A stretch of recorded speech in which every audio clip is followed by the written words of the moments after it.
嗨，各位朋友，大家好，我是 MAD 的小杰老师。今天呢，本来想要开箱这个 F14给大家看，没想到啊，这个旧化涂装困扰了我非常的久，所以我还是去请了这个杰瑞老师来帮我上课。那总不能开箱没有东西，于是呢，我想到了多年前模型圈的神话。模型圈的传说，就连 MAD 这个品牌还没生产工具，只是代工部门的时候，我们就知道的一个神级的人物。那我们现在就马上过去吧 ，Go！ 各位，我们现在到了一个非常厉害的地方，到底有多厉害呢？我们现在过来看。各位看到这一座九天横麒麟，相信很多人已经知道我们现在在谁的家里了。没有错，它就是我们 PK King 大神家里。然后你们现在看到这个麒麟呢，它有一段小小的故事。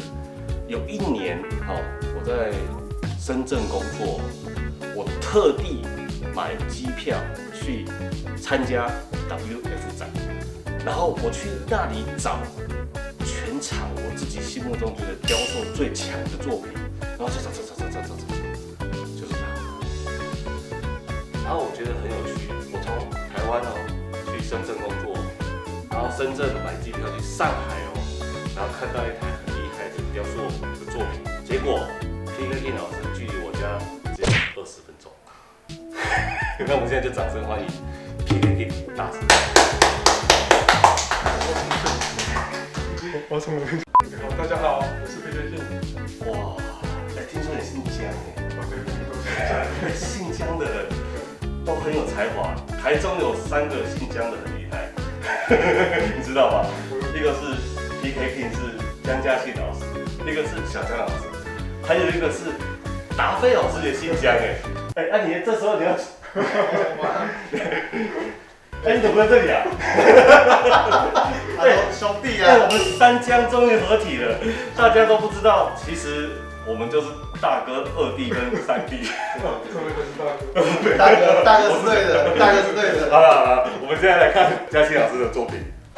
有听过 PK King 大神老师的一定知道他有5件神物，而我今天终于亲眼看到了这些神物聚集在一起，而且都是涂装完成的。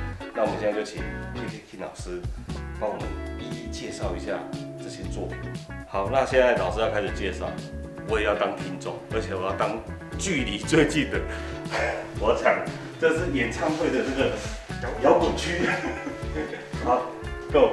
那现在这个算是我这5个圣兽里面第一个角色。那我本身很喜欢麒麟这个就是不存在的一个圣兽。至于麒麟的爪型，是以前有一个展漫叫做《风云》。对，那时候我很喜欢它那个火麒麟，因为那时候第一次看到有爪型的麒麟，觉得很霸气。所以那时候我就喜欢这种麒麟的这种生物。经历过这些过往，就是创作自己的一个麒麟角色。它的头其实就是这个巨兽的头，那它其实就是一个故事嘛，就是一个 BOSS。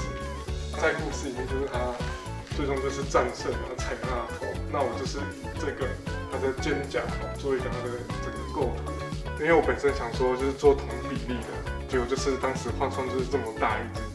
那当时做好也是想说有点担心说它会不会不好卖，对。不过意外的是它卖得非常好，而且霸气还大，卖到绝版，完全买不到。我们现在想收1尊，市面都找不到了。那这个麒麟它身上有做一位，这是武将嘛？这是我整个故事里面的一个，就是算是半人半神的一个角色。那他算是一个就是皇帝的一个角色。对，其实我以前很喜欢牙狼这个造型，所以是有一点影子在。也很喜欢中国古装的一种。所以你整个故事里面，他是这个故事的主角？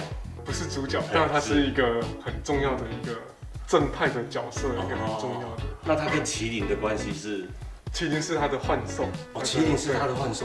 对，他是代表中宫，整个中心。对。以前我们自己看这个作品，只是觉得这个作品很帅，可是不知道这个故事之间的关系，真的很精彩。涂装的部分，其实我一开始涂装也是很伤透脑筋，那也是有想过说什么金色啊、红色啊，但是我发现其实如果以东方中国文化配色呢，那以士兵的盔甲最常出现就是这种灰铁色，对，然后红色的那个鬓毛，因为其实这两个配在一起就很东方。当然有一些其他很厉害的涂装师，那涂了其他的配色，我都觉得很棒。对，但其实我最喜欢就是这个最原本的配色。我第一次看到原模，就是完整的这样子，好高兴。陈老师，怎么这几个人都在这里老痛风，把脚麻掉？我发现我们不能这样录一整集，所以我们找了一个好一点的地方。你看，来这里拍。那接下来是第二件作品，这是在麒麟之后做的。那我本身就是想说把5个武功都做出来，那就是东宫，代表东方的青龙。那青龙其实一开始我是很烦它的配色，那后来想说其实青色嘛，就有点像就是蓝色，对，所以就是到时候就变成这个配色。它制作上其实当时它其实构图是整个下半身都有，不过后来发现做起来会太大只，所以才删减成变成是这样的一个构图。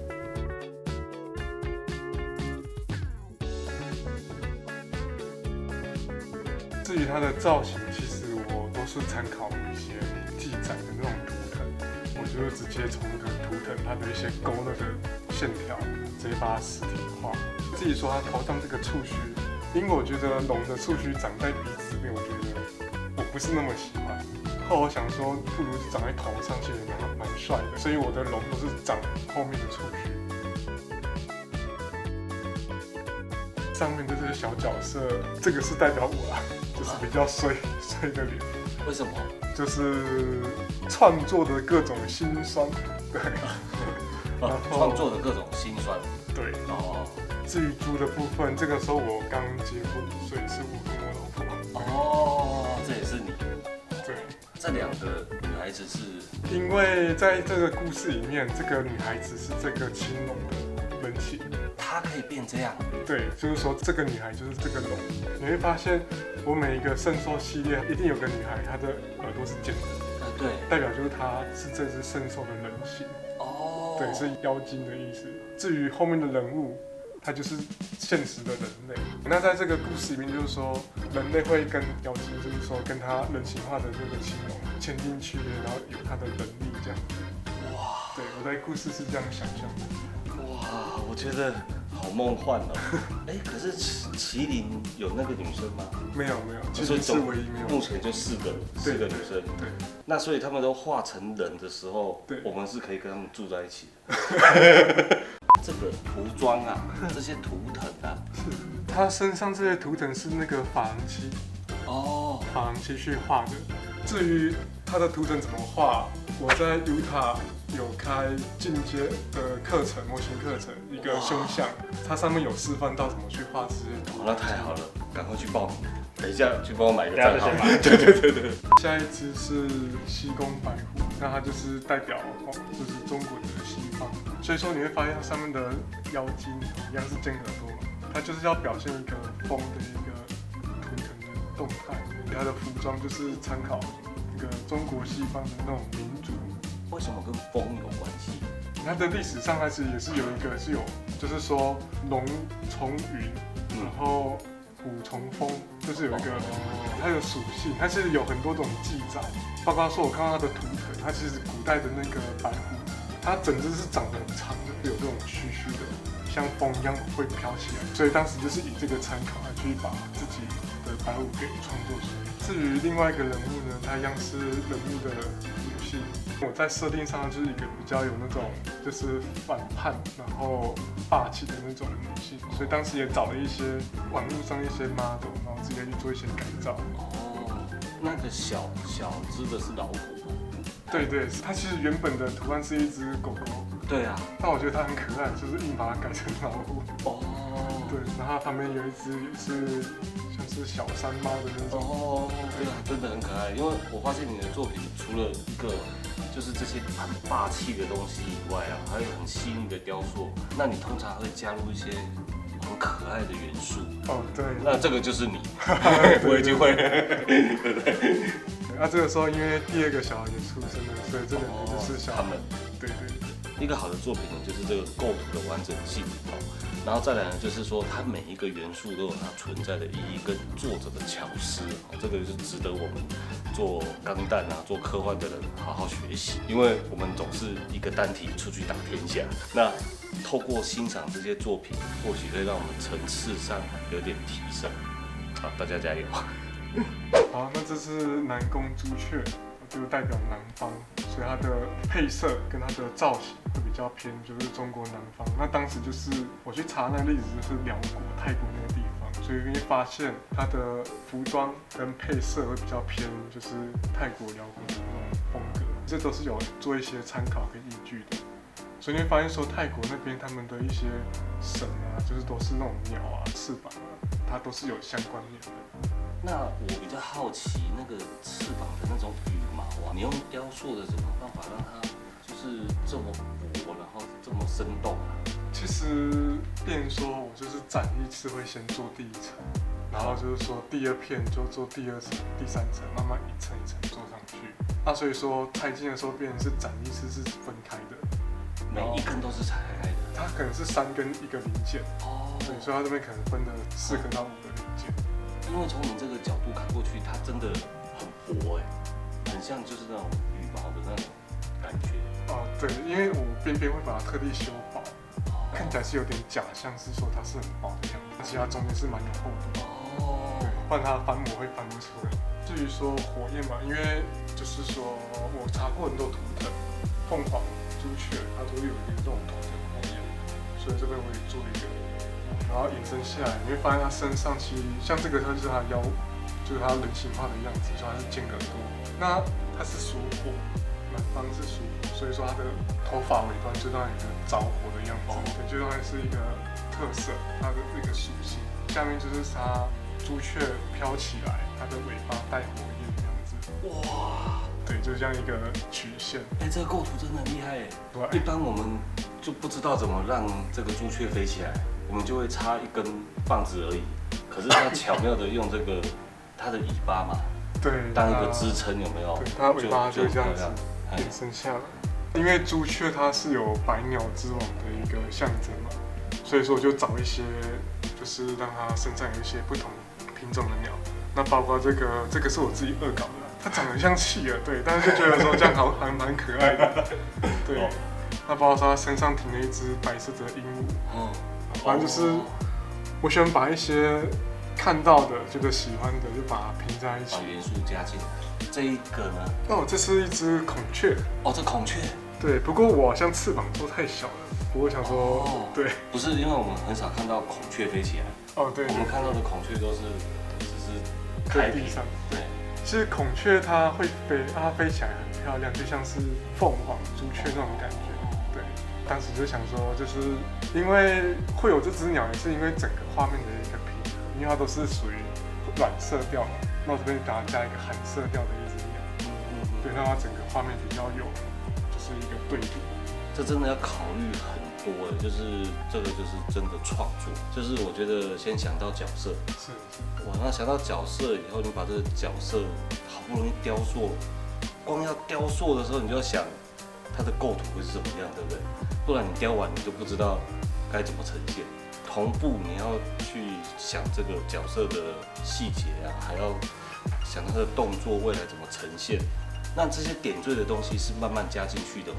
其实我是主要先把主要的人物跟圣兽做好，那剩下这些火焰啊那些其实都是之后再加进去的。对，因为我如果没加这些鸟的话，就这个火焰其实这边就太有点单调。对。然后如果说我没加这只鸟的话，它整个是暖色调，就太单一了。对，所以这其实都是边做边去增加的东西。哇，那你一开始是画在纸上吗？哦，对，其实我都画很潦草的线稿，因为我本身没什么耐心在画画上面。所以还是要先构图，先把图勾出来。对，没错。来，开始画钢弹吧。哦，钢弹更难画。我以前学工业设计，有尝试想要画。画了半节课就放弃了。我不是有教你那个沙地利的构图，我们应该把那个构图跳出来，跳出来给大家看。搞不好没有来当背景。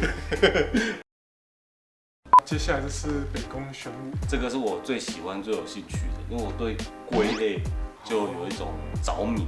像我小时候超级喜欢忍者龟，对对。我后来长大一点才知道，那个玄武是龟的体态，但是它的头有点像龙，对不对？对，龙龟。那这个给你介绍一下，就是龙龟是什么样子 ？OK。好，那北宫玄武它顾名思义就是北方嘛，那它在记载上是属于黑色，代表色是黑色，所以玄武它代表就是黑色的乌龟。那它只是一个龙龟，但是因为原本的记载的乌龟，它其实就是普通的乌龟而已。那我觉得它在造型上比较没什么霸气，所以我参考了一点那个鳄龟的一个造型，包括它的爪子啊、壳都是参考鳄龟的。所以说把鳄龟和龙龟做一个把它结合起来，然后变成现在这样一个造型。因为这只真的好像活的，你有没有觉得？就是看起来好像手放在这里会被咬那种感觉。对，然后这边有这只小鳄龟，就是刚好也是我。你的作品的每一个都有这个小小的这个元素。那像水獭是因为刚好在做那个教学，就觉得水獭很可爱，就也做了2只上去。而且那边就刚好是比较冷嘛。对，这个是冰腹。对，北宫玄武它是北方嘛，它是比较寒冷的地方，所以说我就是以往前面3只都是用草地，对，但是因为是北方，所以是用雪地。那搭配这个就是一个冰块的这个地台。那这个冰块地台是你慢慢刻出来的？对，就是用那个一开始是用珍珠板加那个纸粘土把它雕出来，哇，然后再去翻成那个透明的玻璃。我们刚才看到的每一件作品、每一个细节、每一个元素，都是江嘉庆老师他亲手雕塑出来，他不是现在买完成品涂装给你们看。我们之所以称他为大神，就是因为这些所有东西都是他一笔一画慢慢雕的，用粘土，用各种材料，对，应该很多种材料，美国土、纸粘土还有 AB 模型土这3个。身为雕塑班的学生，我以前是拉胚的。我的那个鲁鲁米还在，在你家。算了，那个太丢脸了。我们继续听故事。玄武它其实记载上它是一只蛇跟一只龙龟，就是卷曲在一起，那2个去斗争。那其实我觉得蛇它本身比较没有一个魄力，比起龙的话比较没有魄力，因为它造型上本来就有受限。对。那之后我就看到另外一个记载是有角龙的版本，我觉得其实角龙的版本搭起来比较好搭，所以我就做一只白色的龙。所以他们在缠斗。对，它要缠在它身上，把它的尾巴是整个缠在一起。哇！那像表现上就是因为它是龙，像这是整只龙都是透明件，对，让它的一些背鳍啊，包括爪子就保留一点透明度。那为什么这次有3个人物？这3个人物是因为有龙龟跟角龙，龙龟是代表这一个人物。角龙是代表这个人物，但他们2个人物的发型、服饰，我都是参考一些俄罗斯民族。对，因为北方蒙古在过去就俄罗斯嘛，他的服饰风格，所以说其实这些民族都是有一些参考，包括它配色，他们甚至有些服装很像是东方的衣服。那因为有2个嘛，龙龟跟角龙，所以就2个妖精。对，那搭配一个就是人类。这个是海獭，这个是什么？当时我就是找了一些北方的动物，我不知道为什么就出现这只动物，但其实它是一只全世界最幸福的袋鼠就是最爱笑的，笑起来最幸福的袋鼠。它是真实存在的，在澳洲。虽然说它不是在北方，但是还是给它硬加进去了。这一次我们就终于亲眼见识到这个9天横这5个神兽，对不对？是。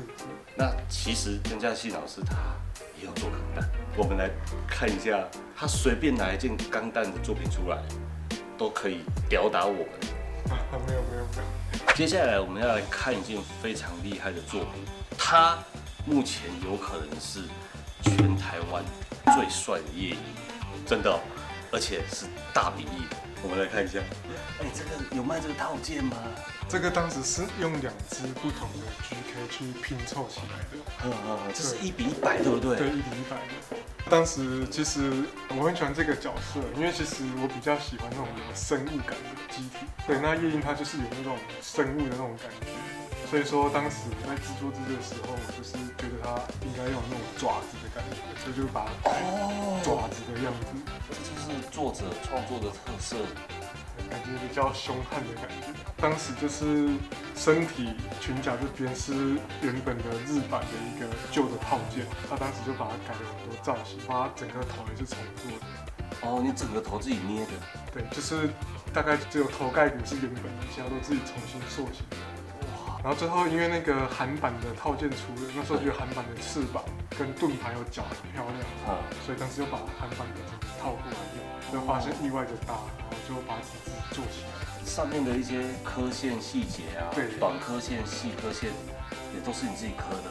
对对，但是我当时就是用那个鹰嘴刀，对啊，你们也有鹰嘴刀的超好用的，知道吗？最早的时候你就只有刻针跟鹰嘴刀可以用，那你那时候就会刻这种短刻线呢？对啊，当时是推的，你用凿刀一字起去改的嘛？对对对。所以你看，这是元老级的钢弹始祖哎，而且那个时候就有一些这种干刷啊、阴影的技巧。对，这是几年前的作品啊？应该有10年了吧？10年而已吗？对，差不多10年，2012年左右吧。因为我以为那个 GK 很久很久以前就没有了，说这个屁股也有改过吗？有，我把它的一些刻线改掉了。不过当时好像没有补好，所以它有些地方有浮起来。哦，对，这种不是没有补好，这种东西叫做应力蒙皮。毕竟这个机体这么大，它的装甲不会是一片上去的。那针对每一个地方的转折跟它内部的骨架，好，它会有对应的这个装甲这种蒙皮的样子。那你看这一块蒙皮，它就是从这里到这里，有没有？它旁边有衔接，哇，好厉害哦！那这一次呢，真的非常高兴来到 PK King 家里，然后看到这么多我们传说中的作品。那下一次有机会呢，就是跟人家制作的时候，我们就直接帮你拍成一集这个 vlog， 好不好？真的非常赞。如果你对这个 PK King 老师他的作品啊有兴趣，你可以上网搜寻，他还有很多作品，我们大概再拍4、5集都拍不完。然后，如果你想学习他的技法，请记得去这个 Utah， 还有哈好，谢谢。关键字是什么？就打 PK King， 对，打 PK King 就有，真的是我们从小到大的偶像。然后没想到本人比我还年轻。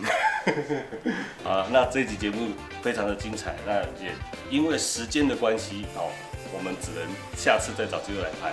那各位观众，我们下次见啦，拜拜。